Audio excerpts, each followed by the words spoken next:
এখানে ছোলার ডাল রাতে ভিজিয়ে রেখে দিয়েছিলাম। আমি ওলের পাতা বড়া করব বলে আমি এখন এই ছোলার ডালটা বেটে নিচ্ছি মিক্সচার জারে। এখানে 4টে লঙ্কাও দিয়ে দিচ্ছি। ডালটাকে 3-4 বার করে ধুয়ে নিয়েছি। আমি এখন মিক্সচার জারে নিয়ে এটাকে বেটে নেব।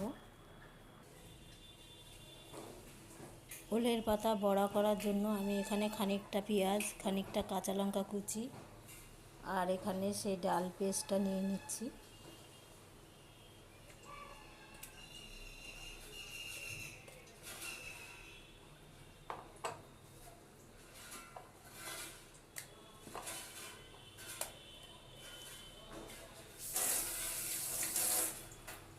এখানে স্বাদ মতন নুন,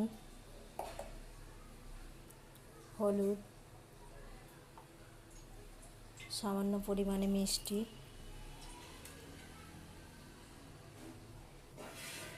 ওলের পাতাটাকে আমি 3-4 বার করে ধুয়ে জল ঝরতে রেখে দিয়েছিলাম।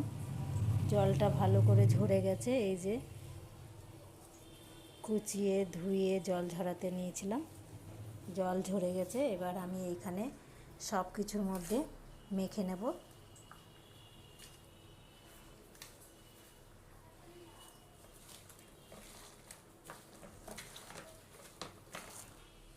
এইখানে খুব সুন্দর করে মাখা হয়ে গেছে। আমি এবার কিছুক্ষণ একটু ঢেকে রাখবো, তাহলে বেশ একটু নরম নরম হবে, দিতে সুবিধা হবে। নুনে পাতাগুলো একটু মজে যাবে।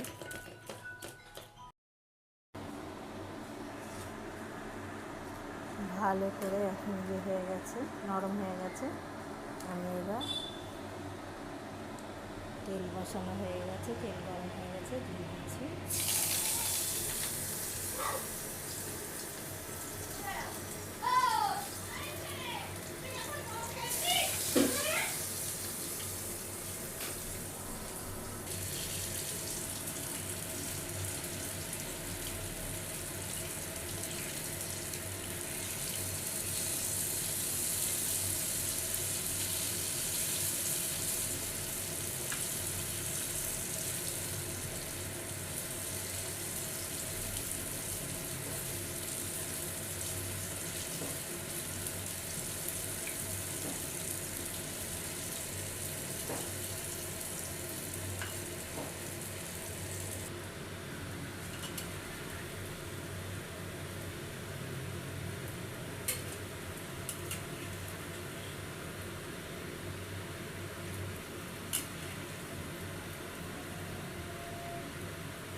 আমার বড়া ভাজা পুরোপুরি রেডি, ওলের পাতার বড়া।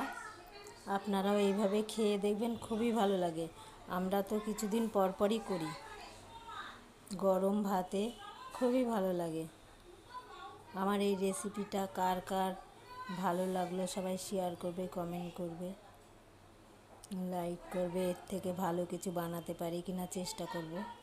আর অবশ্যই আপনারা সবাই এটা খেয়ে দেখবেন, এইভাবেই তৈরি করে দেখবেন, খুবই ভালো লাগবে। আজকের ভিডিও এই পর্যন্ত।